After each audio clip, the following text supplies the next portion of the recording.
देखिए, आज जो क्वेश्चन यहाँ हम अभी सॉल्व करने जा रहे हैं, इसमें ऐसे शेयर्स का फॉरफीचर हो रहा है जो कंपनी ने प्रीमियम पे इशू किए थे और प्रीमियम किसी एक इंस्टॉलमेंट में इंक्लूड ना होते हुए मोर देन वन इंस्टॉलमेंट में इंक्लूड था।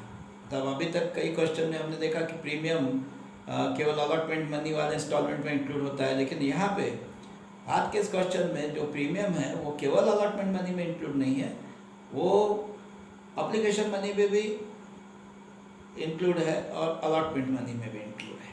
ठीक है, आधा प्रीमियम अप्लीकेशन मनी में इंक्लूड किया गया है, आधा अलॉटमेंट मनी में।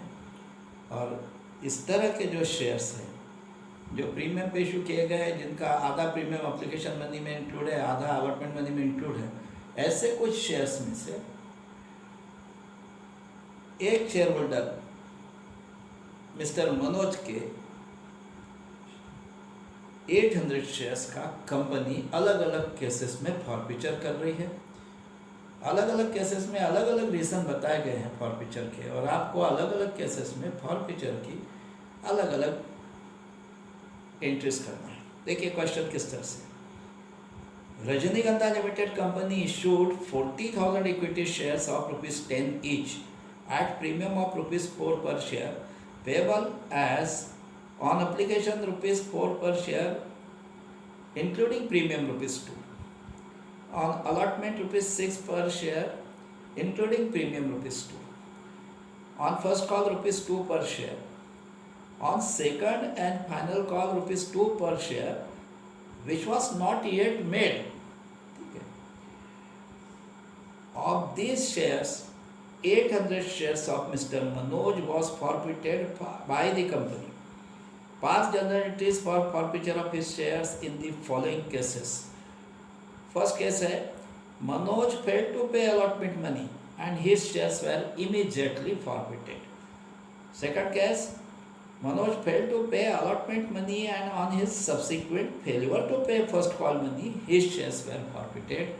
And third case है, Manoj did not pay only first call money and his shares were forfeited after the first call. देखिए यहाँ पे ये रजनीगंधा limited company already 40,000 shares issue कर चुकी है, हमें इशू के एंट्रीज नहीं करना है। ठीक है, 40,000 शेयर्स वो ऑलरेडी इशू कर चुके हैं, ऐसा यहाँ बताया गया है कि रजनीगंधा limited company issue 40,000 equity shares, और उनका एक एक शेयर जो था वो उन्होंने, उनका शेयर का फेस वैल्यू ₹10 था और उन्होंने ₹4 पर शेयर प्रीमियम पे इशू किया था। इस तरह शेयर का इशू प्राइस ₹14 हो गया था, फेस वैल्यू 10 प्लस ₹4 प्रीमियम, और वो ₹14 का इशू प्राइस उन्होंने 4 इंस्टॉलमेंट में डिवाइड किया था। एप्लीकेशन पर ₹4, और जो ये एप्लीकेशन मनी है ₹4, इसमें भी ₹2 प्रीमियम इंक्लूड किया गया था। देन अलॉटमेंट पर ₹6 पर शेयर मंगाया जा रहा था, और इस अलॉटमेंट मनी में भी ₹2 प्रीमियम इंक्लूड था। इसका मतलब प्रीमियम जो ₹4 पर शेयर था, ये इसमें से ₹2 का प्रीमियम एप्लीकेशन मनी में इंक्लूड था, ₹2 प्रीमियम अलॉटमेंट मनी में इंक्लूड था। मतलब प्रीमियम आधा एप्लीकेशन मनी में, आधा अलॉटमेंट मनी में इंक्लूड था। फर्स्ट कॉल के साथ कंपनी मंगा रही थी ₹2, जिसमें कोई प्रीमियम इंक्लूड नहीं है, क्योंकि वहाँ लिखा है ₹2 पर share on second and final call which was not yet made. ठीक है, ये ₹2 का जो सेकंड एंड फाइनल कॉल है उसको कंपनी ने अभी तक शेयर होल्डर से मंगाया नहीं। मतलब हो भी सकता है कंपनी का मंगाने का इरादा हो, कंपनी बाद में मंगाए, लेकिन अभी तक यदि कंपनी ने मंगाया नहीं है तो हमें उसकी कोई एंट्री नहीं करना है। ये भी हो सकता है कि कंपनी उसको रिजर्व में रखना चाहती हो, मंगाना नहीं चाहती, जब आवश्यकता पड़ेगी एज एंड व्हेन रिक्वायर्ड तब मंगाया जाएगा। दोनों बातें हो सकती है, हमें उससे कोई लेना देना नहीं है, क्योंकि अभी कंपनी ने वो कॉल तो मंगाया ही नहीं। मिस्टर मनोज नामक एक शेयर होल्डर है जिसको कंपनी ने ये 40,000 शेयर्स में से 800 शेयर्स इशू किए, और ये 800 शेयर्स मिस्टर मनोज के हमें फॉरफिट करना है। वहाँ अलग अलग केसेस दिए, हर केस में फॉरफिचर के रीजंस अलग अलग दिए हैं। और हमें हर केस में फॉरफीचर के अलग अलग एंट्री करना है। चलिए मिस्टर मनोज के शेयर्स के फॉरफीचर की एंट्रीज कैसे होगी हम देख लेते हैं। तो देखिए आप मिस्टर मनोज के शेयर्स के अलग अलग केसेस में फॉरफीचर की एंट्री किस तरह होगी। देखिए पहला केस ऐसा है जिसमें कहा गया है कि mister Manoj failed to pay allotment money and his shares were immediately forfeited. मतलब मिस्टर मनोज ने अलॉटमेंट मनी पे नहीं किया और अलॉटमेंट मनी पे न करते बराबर जैसे ही उसने अलॉटमेंट मनी पे नहीं किया, अलॉटमेंट मनी पे न करते बराबर ही उसके शेयर्स कंपनी ने फॉरफिट कर दिया, आगे रहा नहीं देगी।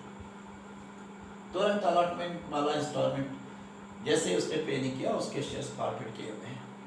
अब इसको हम कहेंगे केस 1। ये केस नंबर 1 है और इसमें फॉरफीचर की एंट्री कैसे हो।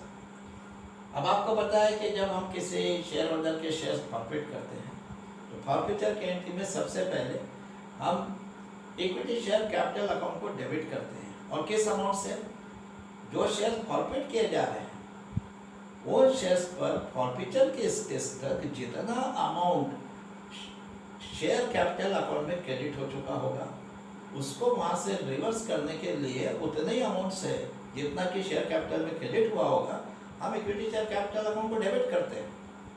और वो अमाउंट का कैलकुलेशन किस तरह किया जाता है, number of shares forfeited multiplied by amount called up per share up to the stage of forfeiture excluding premium. ठीक है, अब ये फर्स्ट स्टेप है। फॉरफीचर की फर्स्ट स्टेप ये है कि आपको इक्विटी शेयर कैपिटल अकाउंट इस तरह से डेबिट करना है। अब इक्विटी शेयर कैपिटल अकाउंट को डेबिट करना है तो मैं यहाँ लिख देता हूँ, चलिए इक्विटी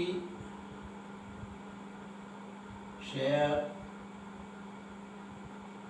कैपिटल अकाउंट डेबिट। अब अमाउंट कैसा कैलकुलेट करेंगे, number of shares forfeited multiplied by amount called up per share up to the stage of forfeiture excluding premium. मतलब जिस स्टेज पे फॉरफीचर हो रहा है उस स्टेज तक हर शेयर पे कंपनी कितना अमाउंट मंगवा चुकी है उसे कहेंगे amount called up per share. उसमें यदि कुछ प्रीमियम का अमाउंट भी इंक्लूड है तो वो एक्सक्लूड करके उसको माइनस करके जो बचा हुआ called up money per share है नंबर ऑफ शेयर फॉरफिटेड को उससे हम मल्टीपल और जो अमाउंट आएगा वो इक्विटी शेयर कैपिटल अकाउंट में डेबिट करेंगे। तो देखिए यहाँ फॉरफिटेड वो मिस्टर मनोज के शेयर्स का जो फॉरफीचर हो रहा है वो अलॉटमेंट के बाद हो रहा है। इसका मतलब अलॉटमेंट के स्टेज तक कंपनी कितना अमाउंट हर शेयर पे कॉल्ड अप कर चुकी, उसमें अगर कुछ प्रीमियम का अमाउंट इंक्लूड है तो वो माइनस करके जो बचा हुआ अमाउंट कॉल्ड अप अमाउंट पर share up to the stage of forfeiture excluding premium उससे हमें नंबर ऑफ शेयर फॉरफिटेड को मल्टीपल करना है इस एंट्री का अमाउंट ज्ञात करने के लिए। अब फॉरफीचर यदि अलॉटमेंट के बाद हो रहा है तो अलॉटमेंट के स्टेज तक कंपनी ने हर शेयर पे कितना अमाउंट कॉल अप किया है, कितना अमाउंट मंगाया है। तो देखिए कंपनी ने एप्लीकेशन के साथ 4 रुपीज़ पर शेयर मंगाया और अलॉटमेंट पर 6 रुपीज़ पर शेयर।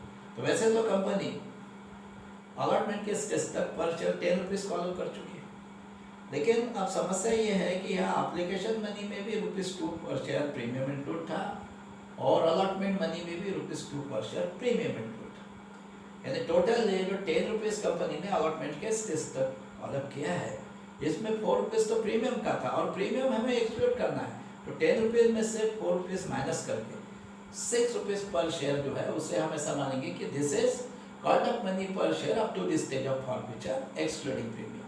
और इस ₹6 से हम नंबर ऑफ शेयर फॉरफिटेड को मल्टीपल करेंगे तो हमें पता चल जाएगा कि यहाँ इक्विटी शेयर कैपिटल अकाउंट को किस अमाउंट से डेबिट करना है। अब नंबर ऑफ शेयर फॉरफिटेड कितना है, कितने शेयर्स मनोज के फॉरफिट किए जा रहे हैं, 800 शेयर्स। तो 800 शेयर्स इंटू ₹6 800 शेयर्स इंटू ₹6 4,800। तो 4,800 हम इक्विटी शेयर कैपिटल अकाउंट में डेबिट कर देंगे। 4800, ठीक है। अब यदि ये जो शेयर्स फॉरफिट किए जा रहे हैं ये शेयर्स प्रीमियम पे इशू होते हैं, तो आपको पता है कि अगली स्टेप क्या होती है। ऐसे फॉरफिटेड शेयर्स का जो प्रीमियम अनपेड है वो अनपेड प्रीमियम का अमाउंट सिक्योरिटी प्रीमियम अकाउंट में डेबिट करना पड़ता है। मैं फॉरफिचर से रिलेटेड सारे जो एक एक स्टेप्स है जो यहाँ पे आपको किसी के शेयर फॉरफिट करते समय एक एक स्टेप्स जो फॉलो करना पड़ती है, ये सारे स्टेप्स में यहाँ पे इस क्वेश्चन जब ये क्वेश्चन बताया गया है आपको इस वीडियो में शुरू में, उसके साथ वो सारे स्टेप्स भी वहाँ पे डिस्प्ले करूँगा, उसको आप पढ़ सकते हैं। तो देखिए वहाँ स्टेप 2 में लिखा है कि ऐसे शेयर्स जो फॉरफिट किए जा रहे हैं उन फॉरफिटेड शेयर्स का प्रीमियम का अमाउंट अगर अनपेड होगा तो unpaid premium security premium account में डेबिट करना पड़ता है, ओनली अनपेड, पेड प्रीमियम।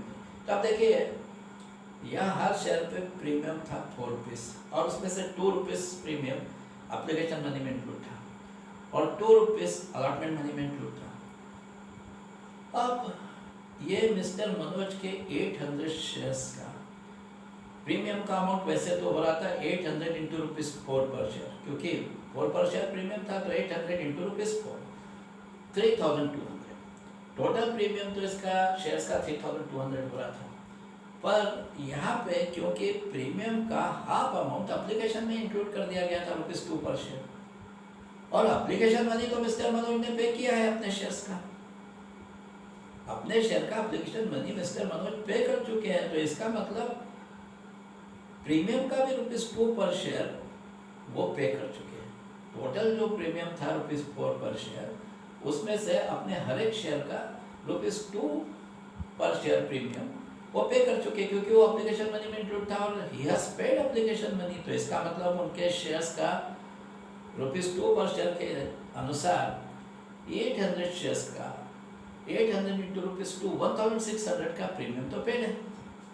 तो केवल 1600 ही अनपेड है, क्योंकि मैंने बताया टोटल प्रीमियम के शेयर पे हो रहा था 800 इंटू ₹4 3200, इसमें से 1600 पेड है, ओनली 1600 अनपेड है। और वो कौन सा है, वो जो ₹2 पर शेयर अलॉटमेंट मनी वाले इंस्टॉलमेंट में इंक्लूड था वो उनके शेयर का अनपेड है, क्योंकि उन्होंने अलॉटमेंट मनी पे नहीं किया, तो वो ₹2 पर शेयर प्रीमियम उनका अनपेड है। और 800 शेयर्स का 800 इंटू ₹2 1600 ये उनके अनपेड प्रीमियम का अमाउंट है जो हमें सिक्योरिटी प्रीमियम अकाउंट में डेबिट करना है। तो हम सिक्योरिटी प्रीमियम अकाउंट को डेबिट कर देंगे 1600 से, सिक्योरिटी प्रीमियम अकाउंट डेबिट 1600। अब इसके बाद स्टेप 3 क्या है, देखिए स्टेप 1 में equity share capital account debit किया जाता है, वो हमने कर दिया। Step 2 security premium account unpaid premium से डेबिट किया जाता है, वो भी हमने कर दिया। अब स्टेप 3 में यह कहा गया है कि ऐसे फॉरफिटेड शेयर्स पर जितना भी अमाउंट कंपनी को मिल गया है, जिसको कहते हैं paid up amount on forfeited share, जो फॉरफिटेड शेयर्स का जितना अमाउंट पे हो चुका है वो अमाउंट फॉरफिटेड शेयर्स अकाउंट में क्रेडिट करना होता है। लेकिन उसमें अगर कुछ प्रीमियम पे इंक्लूड है, अगर ऐसे फॉरफिटेड शेयर्स का कुछ प्रीमियम पे हो चुका है, वो उस पेड अप अमाउंट में इंक्लूड है, तो उस प्रीमियम को माइनस करके बचा हुआ पेड अप अमाउंट जो है वो फॉरफिटेड शेयर्स में क्रेडिट किया जाता है। अब देखिए यहाँ पे मिस्टर मनोज का पेड अप अमाउंट कितना है, उनके 800 शेयर्स का कितना अमाउंट पे किया था उन्होंने, he has paid only application money, allotment तो उन्होंने पे ही नहीं किया, ओनली एप्लीकेशन मनी पे किया था। और एप्लीकेशन मनी पर शेयर था ₹4, तो उन्होंने अपने 800 शेयर्स का एप्लीकेशन मनी पे किया होगा 800 इंटू ₹4 3200। अभी ये 3200 उनका पेड अप अमाउंट है, लेकिन ये पूरा हम फॉरफिटेड शेयर्स अकाउंट में नहीं क्रेडिट कर सकते, क्योंकि इसमें प्रीमियम इंक्लूड है। किस तरह, यहाँ आधा प्रीमियम 4 रुपीज़ पर शेयर जो प्रीमियम था उसका आधा पार्ट यानी 2 रुपीज़ प्रीमियम एप्लीकेशन मनी में भी इंक्लूड था।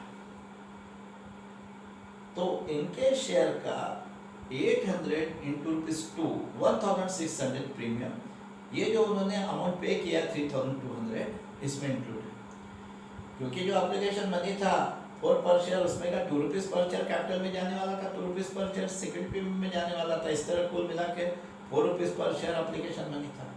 अब इन्होंने जो मिस्टर मनोज ने अपने 800 शेयर्स का ₹4 पर शेयर के हिसाब से 800 इंटू ₹4 3200 का जो एप्लीकेशन मनी भेजा है, जिसको हम कह रहे हैं कि ये उनके शेयर्स का टोटल पेड अप अमाउंट है, उसमें से आधा तो प्रीमियम में चला गया, क्योंकि एप्लीकेशन मनी 4 पर शेयर जो था, हर शेयर पे जो ड्यू था उसमें 2 रुपीज़ प्रीमियम का था और 2 रुपीज़ शेयर कैपिटल में जाने वाला था।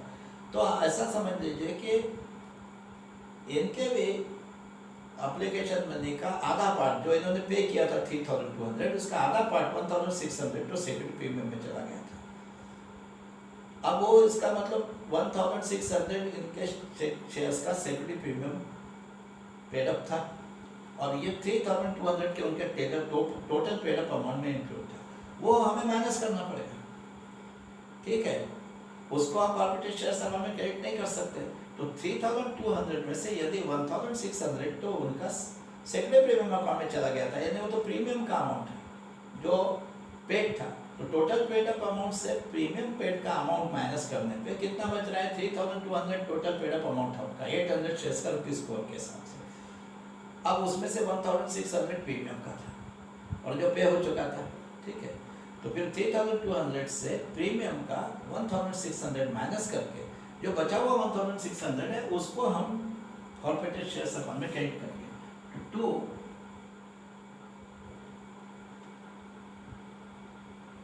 कॉर्पोरेट शेयर्स अकाउंट 1600 और स्टेप 4 क्या है?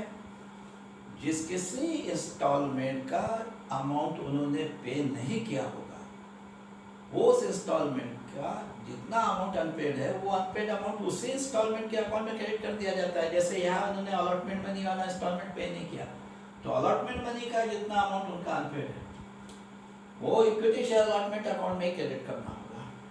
अब अलॉटमेंट मनी कितना अनपेड है देखिए, अलॉटमेंट मनी पर शेयर था ₹6 और उनके पास 800 शेयर्स, तो 800 शेयर्स का हो रहा था 800 शेयर्स इंटू ₹6 4800। इसका मतलब 4800 उनका अलॉटमेंट मनी अनपेड था। जितना अलॉटमेंट मनी अनपेड था उतना इक्विटी शेयर अलॉटमेंट अकाउंट में क्रेडिट कर देंगे। तो आप 4800 को यहाँ इक्विटी शेयर अलॉटमेंट अकाउंट में क्रेडिट कर दीजिए। वो इक्विटी शेयर्स अलॉटमेंट अकाउंट 4800। देखिए तो एंट्री कैसी हो गई? Equity share capital account debit 4800, security premium account debit 1600 to corporate shares account 1600 to equity share allotment account 4800। देखिए ये डेबिट क्रेडिट में टैली हो गया।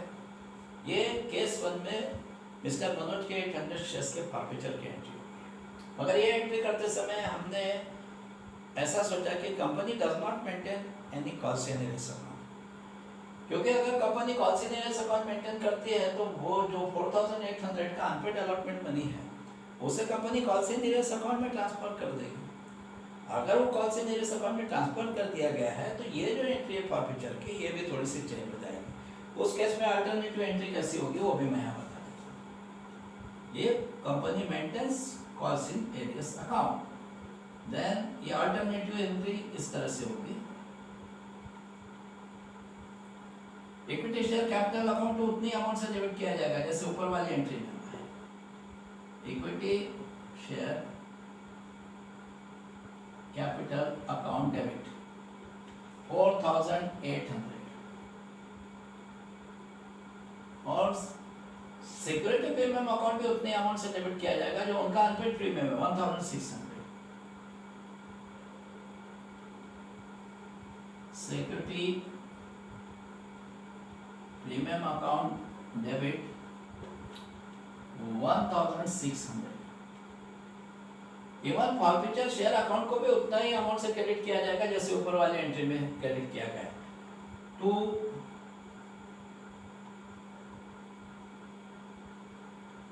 forfeited shares account 1600। केवल डिफरेंस कहाँ है? ये जो 4800 का अनपेड अलॉटमेंट मनी है उनका, जिसको हमने ऊपर वाले एंट्री में इक्विटी शेयर अलॉटमेंट अकाउंट में क्रेडिट किया है, वो यहाँ कॉल से निवेश अकाउंट में क्रेडिट करना होता। तो टू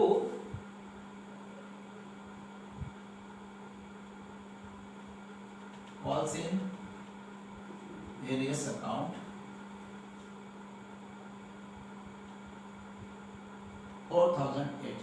तो देखिए, यदि कंपनी कॉल से निवेश अकाउंट मेंटेन कर रही हो और ऐसा unpaid allotment money company call से निवेश अकाउंट में ट्रांसफर करती हो, तो अल्टरनेटिव एंट्री इस तरह से होगी। Equity share capital account debit 4800, security premium account debit 1600, to forfeited shares account 1600, to call से निवेश अकाउंट 4800। ठीक है, यह है केस 1 में मिस्टर मनोज के 800 शेयर्स के फॉरफिचर की एंट्री दोनों तरह से मैंने आपको बता दिया। अगर कंपनी कॉल से निवेश अकाउंट मेंटेन करती है तो ये एंट्री होगी, यदि कंपनी कोई कॉल से निवेश अकाउंट मेंटेन नहीं करती है तो ये एंट्री होगी। चलिए केस नंबर 2। केस 2 में ऐसा कहा गया है कि मिस्टर मनोज ने अपने 800 शेयर्स का अलॉटमेंट मनी पे नहीं किया, लेकिन कंपनी ने तुरंत अलॉटमेंट मनी वाले इंस्टॉलमेंट के बाद ही उनके शेयर फॉरफिट नहीं किए। जब कंपनी ने देखा कि उन्होंने फर्स्ट कॉल मनी भी नहीं पे किया, ठीक है, तब आफ्टर फर्स्ट कॉल, ठीक है, उनके शेयर फॉरफिट किए गए। इसका मतलब कंपनी ने पहले तो राह देखी। मिस्टर मनोज ने अलॉटमेंट मनी पे नहीं किया, लेकिन कंपनी ने राह देखी कि हो सकता है जब इनसे हम फर्स्ट कॉल मंगाएंगे मिस्टर मनोज से, तो ये अपना फर्स्ट कॉल मनी अपने शेयर्स का जब पे करेंगे तो जो उनका अलॉटमेंट मनी एरियर्स में है वो भी शायद फर्स्ट कॉल के साथ पे कर देंगे। ऐसा सोच के कंपनी ने अलॉटमेंट मनी वाले इंस्टॉलमेंट के बाद तुरंत उनके शेयर फॉरफिट नहीं किए, फर्स्ट कॉल भी मंगा के देखा उनके शेयर पे। ये हमें कैसे पता चल रहा है कि वहाँ लिखा है केस 2 में कि mister Manoj failed to pay allotment money and on his subsequent failure to first call money his shares were forfeited। इसका मतलब ये है कि पहले उन्होंने अलॉटमेंट मनी पे नहीं किया, लेकिन कंपनी ने तुरंत उस समय उनके शेयर फॉरफिट नहीं किए। बाद में जब फर्स्ट कॉल मनी भी नहीं पे किया, उसके बाद शेयर्स फॉरफिट किए गए। ठीक है, इसका मतलब कंपनी ने फर्स्ट कॉल मनी तक राह देखी, ठीक है, और बाद में फॉरफिट किए। तो अब इस केस में आफ्टर फर्स्ट कॉल उनके शेयर्स फॉरफिट हुए, यानी स्टेज ऑफ फॉरफिचर है आफ्टर फर्स्ट कॉल। अब आपको पता है कि सबसे पहले स्टेप क्या होती है, हमें equity share capital account debit करना पड़ता है। और वो किस अमाउंट से डेबिट करते हैं? Number of shares forfeited multiplied by amount called up per share up to the stage of forfeiture excluding premium. अब यहाँ फॉरफिचर फर्स्ट कॉल के बाद हो रहा है। फर्स्ट कॉल के स्टेज तक कंपनी टोटल कितना अमाउंट कॉल अप कर चुकी है हर शेयर पे। तो देखिए, एप्लीकेशन पे कंपनी 4 रुपीज़ कॉल अप कर चुकी है, अलॉटमेंट पे 6 रुपीज़, और फर्स्ट कॉल पे 2 रुपीज़ पर शेयर। तो 4 + 6 10 + 2 12। असल में फर्स्ट कॉल के स्टेज तक कंपनी पर शेयर 12 रुपीज़ कॉल अप कर चुकी है, लेकिन मैंने बताया कि इसमें प्रीमियम इंक्लूड है और हमें प्रीमियम को एक्सक्लूड करना पड़ता है। तो इसमें 4 रुपीज़ तो 12 रुपीज़ में जो 12 रुपीज़ कंपनी ने हर शेयर का मंगाया, इसमें 4 रुपीज़ तो प्रीमियम का इंक्लूड है, तो उसको माइनस कर दीजिए। 12 में से अगर आप 4 को सब्सट्रैक्ट कर देते हैं तो इसका मतलब 8 रुपीज़ पर शेयर कॉल्ड अप अमाउंट है एक्सक्लूडिंग प्रीमियम, और उस 8 से इनके 800 शेयर्स को हम मल्टीपल करेंगे, तब हमें इस एंट्री में कितने अमाउंट से इक्विटी शेयर कैपिटल अकाउंट को डेबिट करना है ये पता चलेगा। तो 800 shares into ₹8 6400। Equity share capital account debit किया जाएगा 6400 से। Equity share capital account debit 6400।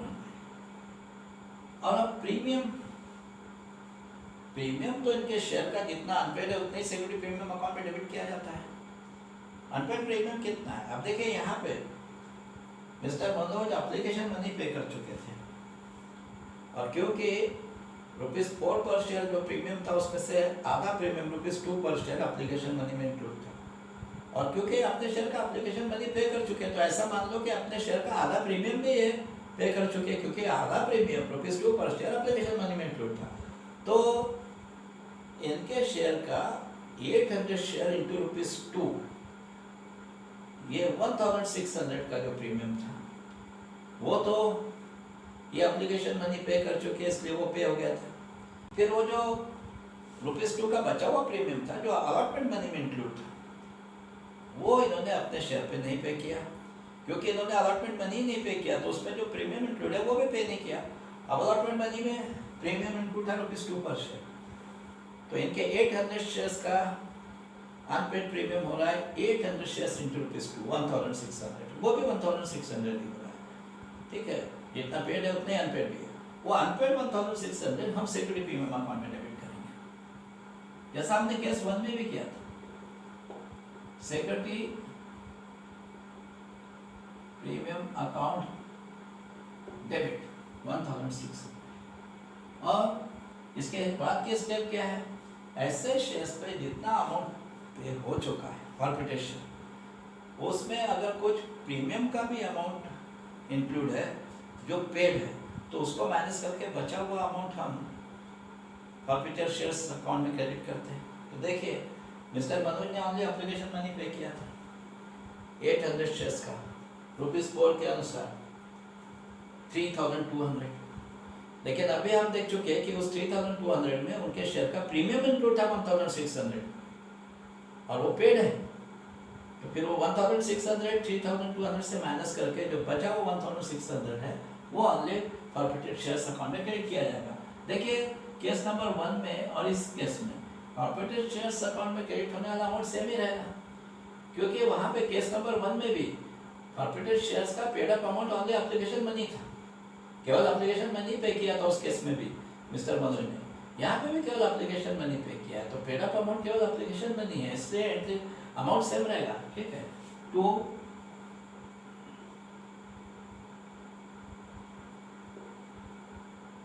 Forfeited shares account 1000, और अब यहाँ पे उन्होंने अलॉटमेंट मनी भी नहीं पे किया, फर्स्ट कॉल मनी भी नहीं पे किया। अब हमारे इसके बाद की स्टेप क्या कहती है कि जिस इंस्टॉलमेंट का जितना अमाउंट अनपेड है ऐसे शेयर होल्डर की तरफ से, वो अनपेड अमाउंट उसी इंस्टॉलमेंट अकाउंट में क्रेडिट कर दिया जाए जिस इंस्टॉलमेंट से वो रिलेटेड है। जैसे अलॉटमेंट का इनका कितना अमाउंट अनपेड है, इनके पास 800 शेयर्स है, अलॉटमेंट मनी पर शेयर था ₹6, तो 800 इंटू ₹6 4800 अनपेड है। ये अलॉटमेंट मनी अनपेड है तो इसको इक्विटी शेयर अलॉटमेंट अकाउंट में क्रेडिट कर देंगे टू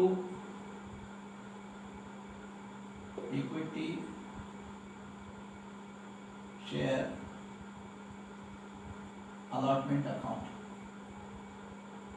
4800, और फर्स्ट कॉल का जितना अमाउंट इन्होंने नहीं पे किया, जितना फर्स्ट कॉल का अनपेड अमाउंट है वो फर्स्ट कॉल अकाउंट में क्रेडिट कर देंगे, equity share first call account में to equity share first call account. अब फर्स्ट कॉल का कितना अनपेड है, 800 शेयर्स है और फर्स्ट कॉल पे पर शेयर ओनली ₹2 ड्यू, तो 800 इंटू ₹2 1600 उनका अनपेड अमाउंट है फर्स्ट कॉल का, वो equity share first call account में क्रेडिट कर दिया जाएगा। तो देखिए एंट्री कैसी होगी, equity share capital account debit 6400, security premium account debit 1600, to forfeited shares account 1600, to equity share allotment account 4800, to equity share first call account 1600। ठीक है, और देखिए अब डेबिट क्रेडिट टैली हो गया, ये डेबिट में 6400 प्लस 1600 ये टोटल हो रहा है 8000, और क्रेडिट की भी टोटल देखिए 8000 हो रही है, ये 1600 4800 1600, इन तीनों को ऐड करेंगे तो आप पाएंगे कि ये भी 8000 हो रहा है, डेबिट 8000 क्रेडिट 8000। ये आपके केस 2 में मिस्टर मनोज के 800 शेयर्स के फॉरफिटर की एंट्री केवल इस दृष्टिकोण से हुई कि कंपनी कोई कॉल सीनियर अकाउंट मेंटेन नहीं कर रही है, पर अगर company call in arrears account maintain करती है तो इसकी भी अल्टरनेटिव एंट्री होगी। फिर ये 4800 अलॉटमेंट का अनपेड मनी और ये फर्स्ट कॉल का अनपेड मनी 1600, ये यदि कंपनी कॉल सीनियर्स अकाउंट में ट्रांसफर कर चुकी है तो कैसे एंट्री होगी? देखिए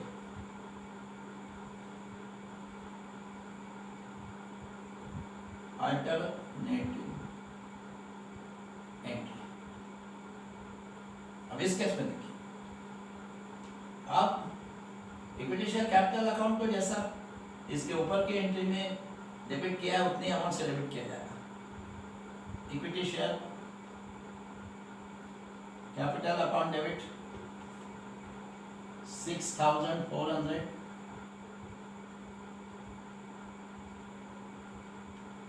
और सेक्रेटरी प्रीमियम अकाउंट को भी उतनी अमाउंट से डेबिट करना होगा जैसे ऊपर के एंट्री में किया। Secretary premium account debit 1600, corporate share account को भी उतनी अमाउंट से क्रेडिट करेंगे जितना ऊपर वाली एंट्री में किया। To corporate shares account 1600। अब केवल डिफरेंस क्या है, यहाँ आपने इस एंट्री में उनका जितना अलॉटमेंट मनी अनपेड था वो इक्विटी शेयर अलॉटमेंट अकाउंट में क्रेडिट किया था और जितना फर्स्ट कॉल मनी अनपेड था उससे equity share first call account में क्रेडिट किया था। लेकिन यहाँ ये दो, इस एंट्री में अब ये दो अलग अलग अकाउंट क्रेडिट करने की जगह इनकी टोटल एक साथ कॉल सीनियर्स अकाउंट में क्रेडिट कर दी जाएगी, क्योंकि कंपनी ये सारा अनपेड अमाउंट अलॉटमेंट का और फर्स्ट कॉल का हम मान रहे हैं कि कॉल सीनियर्स अकाउंट में ट्रांसफर कर चुके हैं। तो इनकी टोटल्स हम कॉल सीनियर्स अकाउंट में क्रेडिट कर तो ऑल सेम एरियस अकाउंट। अब unpaid allotment money unpaid first call money का टोटल कितना है? 4800 प्लस 1600। ठीक है, ये हो रहा है 6400। ठीक है, तो हम 6400 को सीधा कॉल सीनियर्स अकाउंट में देखिए। अब एंट्री कैसे होगी? Equity share capital account debit 6400, security premium account debit 1600, to forfeited shares account 1600, to calls in arrears account 6400। और देखिए डेबिट क्रेडिट दोनों इसका भी 8000 हो गया, पहले हो गया, मतलब ये भी एंट्री करेक्ट है। ठीक है, अब केस 2 भी हो गया। अब केवल केस 3 बाकी है, लास्ट केस। केस 3 में कहा गया है कि मिस्टर मनोज ने ओनली फर्स्ट कॉल मनी पे नहीं किया। देखिए वहां लिखा है मिस्टर मनोज डिड नॉट पे only first call money and his shares were forfeited after the first call. इसका मतलब मिस्टर मनोज एप्लीकेशन और अलॉटमेंट मनी पे कर चुके हैं। एप्लीकेशन मनी भी पे कर दिया था, अलॉटमेंट मनी भी पे कर दिया था। He has not paid only first call money, और इसके फर्स्ट कॉल के बाद कंपनी ने उसके शेयर फॉरफिट किए। सेकंड एंड फाइनल कॉल का तो सवाल ही नहीं है, second and final call company ने खुद ही नहीं मंगाया। ठीक है, और इसलिए सेकंड एंड फाइनल कॉल तक कंपनी राह देखती कि मिस्टर मनोज ने फर्स्ट कॉल मनी पे नहीं किया है, तो हो सकता है सेकंड एंड फाइनल कॉल जब मंगाएंगे तब पे करेंगे, है ना। और वैसे राह देखने का कोई यहाँ पे प्रश्न ही नहीं है, क्योंकि second and final call money तो खुद कंपनी ही नहीं मंगवा रही। ठीक है, वहाँ लिखा गया है कि second and final call company ने मंगाया ही नहीं, और इसलिए कंपनी ने फर्स्ट कॉल के बाद ही, क्योंकि आगे का कॉल मंगा ही नहीं रही है, तो फर्स्ट कॉल के बाद ही मिस्टर मनोज के शेयर फॉरफिट कर दिए। जैसे ही उन्होंने फर्स्ट कॉल पे नहीं किया, उनके शेयर फॉरफिट कर दिए। अब इस केस में mister Manoj application and allotment money पे कर चुके हैं, ओनली फर्स्ट कॉल मनी पे नहीं किया, इसलिए शेयर फॉरफिट हो रहे हैं। केस 3। अब केस 3 में मिस्टर मनोज के शेयर्स फॉरफिट हो रहे हैं आफ्टर फर्स्ट कॉल, यानी स्टेज ऑफ फॉरफिचर है आफ्टर फर्स्ट कॉल। तो इक्विटी शेयर कैपिटल अकाउंट कितने अमाउंट से डेबिट करेंगे? Number of share forfeited multiplied by amount called up per share up to the stage of forfeiture excluding premium. अब यहाँ forfeiture हो रहा है फर्स्ट कॉल के बाद, तो फर्स्ट कॉल के स्टेज तक कंपनी कितना अमाउंट हर शेयर पे मंगा चुकी थी? तो देखिए एप्लीकेशन में कंपनी ने मंगाया था 4 रुपीज, अलॉटमेंट में 6 रुपीज, 4 + 6 10, और फर्स्ट कॉल पे ₹2, तो 4 + 6 + 2, ठीक है, अब एप्लीकेशन और अलॉटमेंट का 4 + 6 10 हो रहा था और फर्स्ट कॉल पे ₹2 था, तो 10 + 2 12, ठीक है, ₹12 पर शेयर, 4 + 6 + 2, ₹12 पर शेयर कंपनी फर्स्ट कॉल तक मंगा चुकी है टोटल। पर इसमें से हम प्रीमियम एक्सक्लूड करते हैं। अब इसमें पता है कि ₹4 तो प्रीमियम का इंक्लूड था, तो इस 12 में से ₹4 को एक्सक्लूड कर देंगे, तो ₹8 पर शेयर हम ऐसा मानेंगे कि कॉल्ड अप मनी था up to the stage of forfeiture. Called up money per share up to the stage of forfeiture is ₹8, और उस 8 से इसके नंबर ऑफ शेयर फॉरफीटेड 800 को मल्टीपल करेंगे, तो 800 × 8 6,400 इक्विटी शेयर कैपिटल अकाउंट में डेबिट किया जाएगा। ये इसके पहले के केस में भी इतना ही amount equity share capital account में डेबिट करना पड़ा था, इसलिए कि फॉरफीचर वहां पे फर्स्ट कॉल के बाद ही हो रहा था। स्टेज ऑफ फॉरफीचर यहाँ और वहाँ सेम था। Equity share capital account debit 6,400, पर हम इस केस में सिक्योरिटी प्रीमियम अकाउंट डेबिट नहीं करना होगा, क्योंकि देखिए प्रीमियम का जो अमाउंट है ₹4 पर शेयर, वो ₹2 एप्लीकेशन में इंक्लूड था, एप्लीकेशन मनी में, और ₹2 अलॉटमेंट मनी में इंक्लूड था। तो और वो दोनों कॉल मिस्टर मनोज इस केस में पे कर चुके हैं। इस केस में ऐसा बताया गया कि केवल फर्स्ट कॉल पे नहीं किया, इसका मतलब है कि एप्लीकेशन मनी अलॉटमेंट मनी पे कर चुके हैं। और क्योंकि प्रीमियम का आधा अमाउंट एप्लीकेशन मनी में, आधा अलॉटमेंट मनी में इंक्लूड था, फर्स्ट कॉल में तो कुछ इंक्लूड था ही नहीं, सारा प्रीमियम एप्लीकेशन और अलॉटमेंट मनी में इंक्लूड था, और वो एप्लीकेशन और अलॉटमेंट मनी पे कर चुके हैं। इसका मतलब उनके शेयर का प्रीमियम भी पे हो चुका है, उनके शेयर का प्रीमियम एप्लीकेशन और अलॉटमेंट मनी में इंक्लूड था, और वो एप्लीकेशन और अलॉटमेंट मनी जब पे कर चुके तो मतलब शेयर का, उनके शेयर्स का प्रीमियम का पूरा अमाउंट पेड हो चुका है। एंटायर ₹4 पर शेयर के हिसाब से उनके 800 शेयर्स का 800 × ₹4 3,200 प्रीमियम इस केस में पेड है, और पेड प्रीमियम हम डेबिट नहीं करते, इसलिए सिक्योरिटी प्रीमियम अकाउंट डेबिट करने की आवश्यकता नहीं है। फिर अब सीधे स्टेप 3 पे आएंगे। स्टेप 1 में क्या किया जाता है, equity share capital account debit किया जाता है। स्टेप 2 में अगर कोई अनपेड प्रीमियम है फॉरफीटेड शेयर्स का, तो वो सिक्योरिटी प्रीमियम अकाउंट में डेबिट किया जाता है, ठीक है ना। अब सीधे स्टेप 3 पे आएंगे हम। स्टेप 3 में क्या किया जाता है, ऐसे फॉरफीटेड शेयर्स का जितना भी अमाउंट कंपनी को प्राप्त हो चुका है, पेड अप अमाउंट पर शेयर, मतलब ऐसे फॉरफीटेड शेयर पे जितना अमाउंट पे किया गया है, उसमें अगर कोई प्रीमियम का अमाउंट इंक्लूड है तो माइनस करके बचा हुआ अमाउंट फॉरफीटेड शेयर अकाउंट में क्रेडिट किया जाता है। अब ये जो 800 शेयर्स हैं मनोज के, इस केस 3 में इसका कितना अमाउंट पेड है, तो देखिए फर्स्ट कॉल पे नहीं किया उन्होंने, यहाँ केस 3 में ओनली फर्स्ट कॉल पे नहीं किया। इसका मतलब एप्लीकेशन मनी और अलॉटमेंट मनी दोनों पे कर दिया उन्होंने, और एप्लीकेशन मनी था ₹4 पर शेयर, अलॉटमेंट मनी था ₹6 पर शेयर, तो 4 + 6 अपने शेयर का ₹10 पर शेयर उन्होंने पे कर दिया था। लेकिन हम इसमें प्रीमियम नहीं लेते, कॉर्पोरेट शेयर अकाउंट में क्रेडिट करते समय इसमें अगर प्रीमियम इंक्लूड है कुछ तो माइनस कर देते, तो वैसे तो उनका ₹10 पर शेयर पेड था, लेकिन ₹4 इसमें प्रीमियम का इंक्लूड था, तो ₹4 10 में से माइनस कर देंगे, ₹6 पर शेयर बच रहा है। ये ₹6 पर शेयर के अनुसार उनके 800 शेयर्स का 800 × 6 4,800, ये 4,800 फॉरफीटेड शेयर्स अकाउंट में क्रेडिट किया जाएगा टू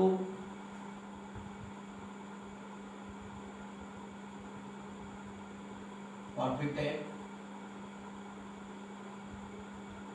शेयर्स अकाउंट 4,800।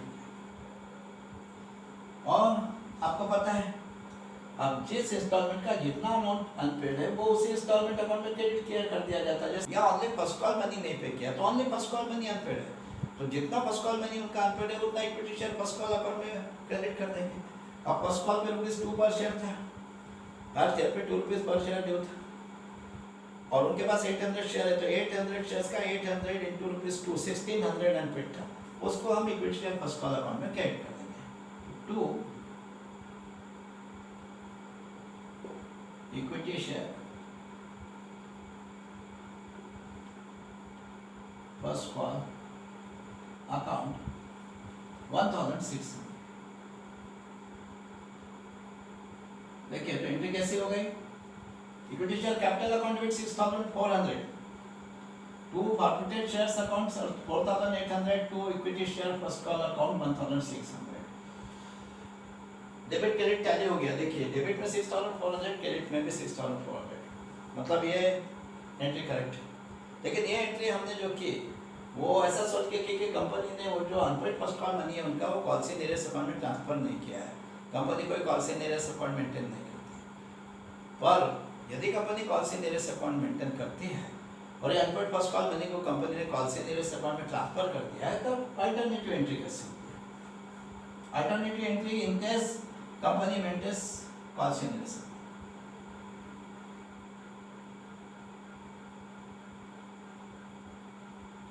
उस केस में भी इक्विटी शेयर कैपिटल अकाउंट इतनी अमाउंट से डेबिट होगा जैसे ऊपर वाले एंट्री में।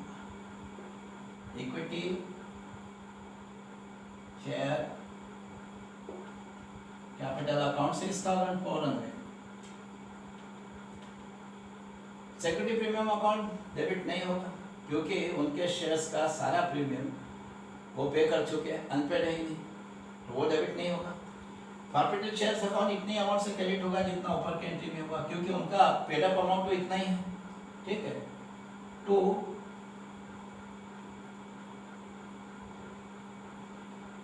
Forfeited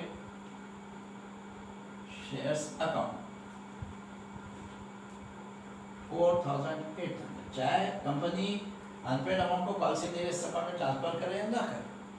equity share capital account उतनी अमाउंट से डेबिट होता है और फॉरफिटेड शेयर्स अकाउंट भी उतनी अमाउंट से क्रेडिट होता है, ठीक है। तो इक्विटी शेयर कैपिटल अकाउंट में 6,400, तो फॉरफिटेड शेयर्स अकाउंट 4,800। अब बस डिफरेंस कहाँ है?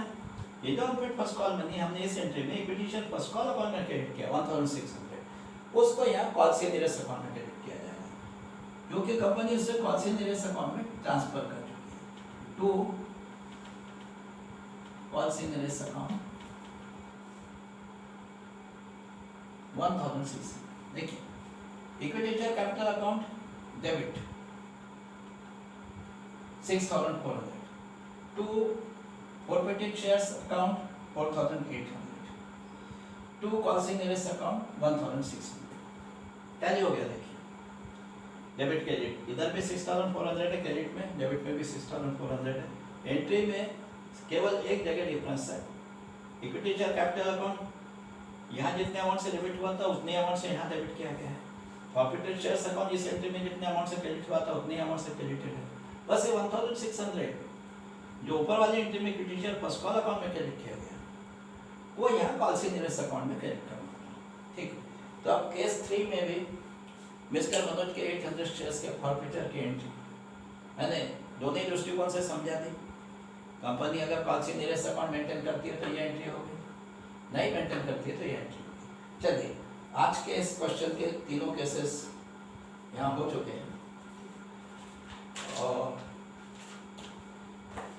इसके साथ ही आज का ये क्वेश्चन यहाँ समाप्त होता है। अगले लेक्चर तक प्रतीक्षा कीजिए। धन्यवाद।